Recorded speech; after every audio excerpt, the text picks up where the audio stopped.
अस्सलाम वालेकुम, आप देख रहे हैं स्टार न्यूज़ एक्सप्रेस। आदाब नाजरीन, आप तमाम का इस्तकबाल है स्टार न्यूज़ एक्सप्रेस में। Mohammad Abdul Qavi Abbasi high court advocate spokesperson All India Majlis Inquilab Millat. इस पार्टी में आज कई नौजवान और खवातीन ने शमूलियत हासिल की। मोहम्मद अब्दुल खवी अब्बासी ने इन तमाम का पार्टी में खैर मकदम किया। इनका कहना है कि सिर्फ यही पार्टी सेक्युलर पार्टी है, इसलिए इन तमाम ने इस पार्टी में शमूलियत इख्तियार की है। कांग्रेस, बीजेपी और मजलिस इत्तेहादुल मुस्लिमीन पर मोहम्मद अब्दुल खवी अब्बासी ने सख्त अल्फाज में शदीद तनकीद की। सदर मजलिस पर भी इन्होंने सख्त तंज किया और मौलाली में फसाद फैलाने में इन्हीं का हाथ है बोलकर साफ साफ बात कही। इन्होंने कहा कि ऐसे पार्टीज को हटाकर सेक्युलर पार्टी को लाना चाहिए। इन्होंने 2 दिन कब्ल हुए एडवोकेट मोमन राव और इनकी बीवी नागामणि के बहिमाना कत्ल पर सख्त मजम्मत की। खवी अब्बासी ने खवातीन के आगे आने पर भी मसरत का इजहार किया। आइए सुनते हैं उन्हीं की जुबानी। चैनल को लाइक करें, शेयर करें और सब्सक्राइब करना ना भूलें। शैतानिर्रजीम, बिस्मिल्लाहिर्रहमानिर्रहीम। मैं Mohammad Abdul Qavi Abbasi high court advocate spokesperson AIM Inquilab party आपसे मुखातिब कर रहा हूँ। जैसे कि आप लोग जानते हैं, आज यहाँ पर ज्वाइनिंग प्रोग्राम था और कई महिलाओं ने ज्वाइन किया है, कई सीनियर सिटीज़नों ने ज्वाइन किया है, कई नौजवानों ने यहाँ पार्टी ज्वाइन कर शमूलियत हासिल की, क्योंकि ये लोग जानते हैं कि ये एक बची हुई सेकुलर पार्टी है। बाकी के तकरीबन पार्टी फ़िरका परस्त पार्टी है। अगर इनकी हिस्ट्री निकाल कर देखा जाए, आप कांग्रेस की अगर हिस्ट्री निकालेंगे तो बाबरी मस्जिद खोलने में उनका हाथ था, शिला निवास रखने में उनका हाथ था, बाबरी मस्जिद शहीद करने में उनका हाथ था। बीजेपी तो खुली किताब है, फसादात की तो भंबार है उनके पास। जितना हो सके हिंदू मुसलमान को लड़ाकर पोलराइजेशन कर इलेक्शन जीत रहे हैं। अब रही बात आपकी अवैसी की पार्टी है, वो तो आपको मालूम है, मौलाली में आप देख लिया फसाद हुआ। फसाद क्या, घर पे घुस के जो सो फतराबाजी करके घर में घुस गए। क्यों? ये बढ़ावा देने की वजह से आज बीजेपी इस मुकाम पर आ गई है कि मुसलमानों को हैदराबाद हिंदुस्तान में रहने का प्रॉब्लम हो रहा है।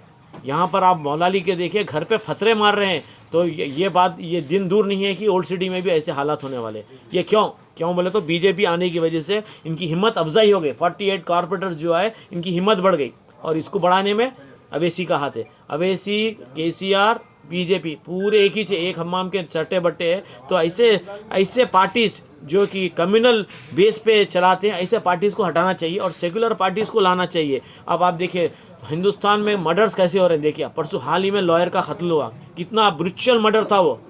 एक ने उसको मियाँ बीवी दोनों का कत्ल किया गया। ऐसे हालात हो चुके। भ्रष्टाचार, अत्याचार, बलात्कार तो मुस्तकबिल बन चुका है हिंदुस्तान का।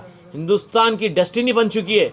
जब तक आम जनता, आम पब्लिक बाहर नहीं आएंगी, जब तक आम पब्लिक चेंज नहीं लेंगी, there will be no major change. और अगर इसी तरीके से चलता रहेगा तो आने वाले हालात इतने ख़राब हो जाएंगे कि जो है सिविल वॉर होने के चांसेस हो जाएंगे। यहाँ पर रहना मुश्किल हो जाएगा।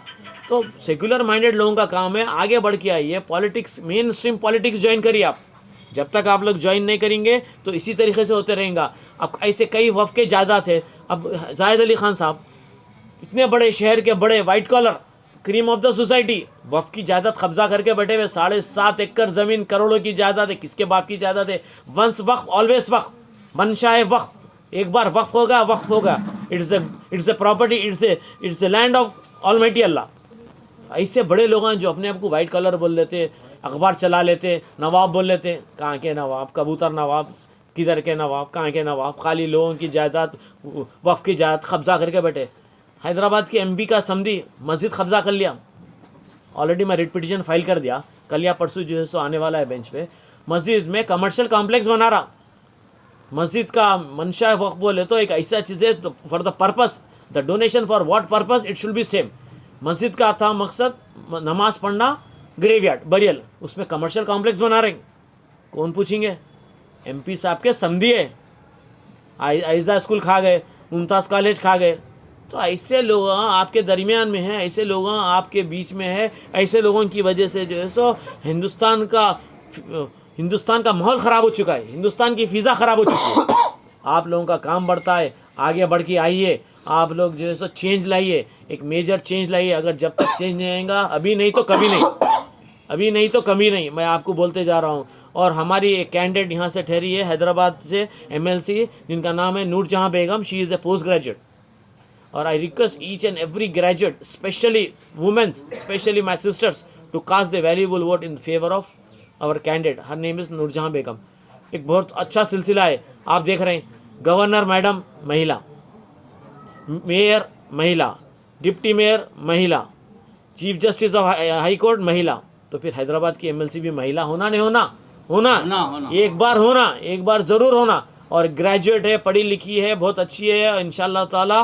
मैं समझता हूँ अब जो नॉमिनेशंस डाल रहे हैं इसमें एक ही महिला है, और मैं पूरे महिला बहनों से अपील करता हूँ कि ये महिला बहन को आगे बढ़ कर आइए, माँ बहनों से भाइयों से इसको जिता कर लाइए, आपकी सेवा में रहेंगी। हैदराबाद में आप देखिए महिलाओं का कोई प्रोटेक्शन नहीं है, दिन दहाड़े रेप हो जाता है, दलितों को रोडों पे मारकर जला दिया जाता है। Murder, arson, rape has become destiny of this country. तो जब तक के जो है आप लोग आगे बढ़ के नहीं आएंगे, जब तक आप लोग जो है खुल के मेन स्ट्रीम पॉलिटिक्स ज्वाइन नहीं करेंगे, तब तक जो है हिंदुस्तान के यही हालात होंगे। हिंदू राष्ट्र बनने जा रहा है, इसकी बदौलत बनने जा रहा है यही दलाल है जो अवैसी, जिसकी वजह से आज हिंदू राष्ट्र बनने के चांसेस हो गए। एक बार हिंदू राष्ट्र बन जाए तो minorities will be treated as second class citizen, voting rights छीन लिए जाएंगी, आपकी प्रॉपर्टीज़ नहीं रख सकेंगे आप जो है सेक्युलर कंट्री में आपके साथ इतना जुल्म ज़्यादती हो रहा, जब हिंदू राष्ट्र बनेगा तो आप कहाँ रहेंगे? सोचिए आप। तो आप लोग का काम बनता है, आप लोग people should join main stream secular politics. मैं अपनी स्पीच इसके साथ ख़त्म करता हूँ इंशाअल्लाह ताला। आपके प्रोग्राम में कितने पार्टी वर्कर्स ज्वाइन हो गए? आज हमारे प्रोग्राम में करीब 40 से 50 लोग ज्वाइन हुए, जिसमें महिलाएं हैं ज़्यादा।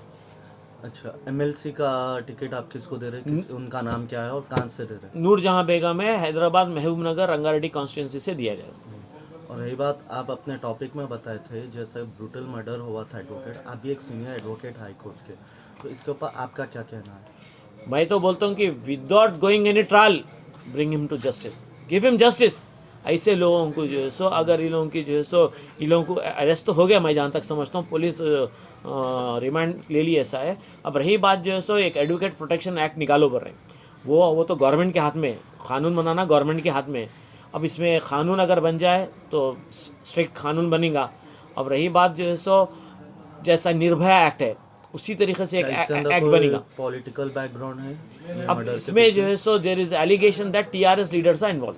टीआरएस लीडर जो मंडल प्रेसिडेंट है उन्हें इन्वॉल्व है। वजह क्या है, रीजन? वजह there was some dispute of property का था, मंदिर की कुछ कंप्लेंट था, वहाँ पे इलीगल एनकरेजमेंट था, इलीगल ऑक्यूपेशन लोकल लीडर्स के था, जिसकी वजह से वो सब सही है। But there is a law, कानून है, you can not take law in your hands. किसी का भी इस तरीके से कत्ल गारतगरी नहीं कर सकते। ये जंगल राज नहीं है, ये इराक नहीं है, ये ईरान नहीं है, ये पाकिस्तान नहीं है, ये अफगानिस्तान नहीं है। There is a rule of law, Hindustan में there is a rule of law, तो उसके हिसाब से चलना। हाँ, मैं ये बात मानता हूँ कि अब बीजेपी आई जब से there is no rule of law. अब तक तो रूल ऑफ लॉ था, लेकिन बीजेपी आई जब से हालात जो है दूसरे देशों की तरह होते चले आ रहे। पेट्रोल तो ऐसा बढ़ता चले जा रहा है, पेट्रोल आपको मिलता है 10 रुपये, टैक्स है 20 रुपये। इस तरीके से कैसा गरीब आदमी कैसा एफर्ट करेगा, कैसा जिएगा, कैसा खाएंगा, कैसा पिएगा, बताइए आप मेरे को। आप जो है जॉब्स नहीं खोलते, इकोनॉमी ज़ीरो होते जा रही, जीडीपी लेवल किधर चले आ रहा, ये सब कहाँ से कहाँ चले आ रहा। आप जो है खाली हिंदुत्व, ये मस्जिद वो मस्जिद, ये एनआरसी वो सीए, बस कम्युनल पॉलिटिक्स पोलराइजेशन करके आप अपनी सीट बचा रहे हैं। खुदा हाफिज़।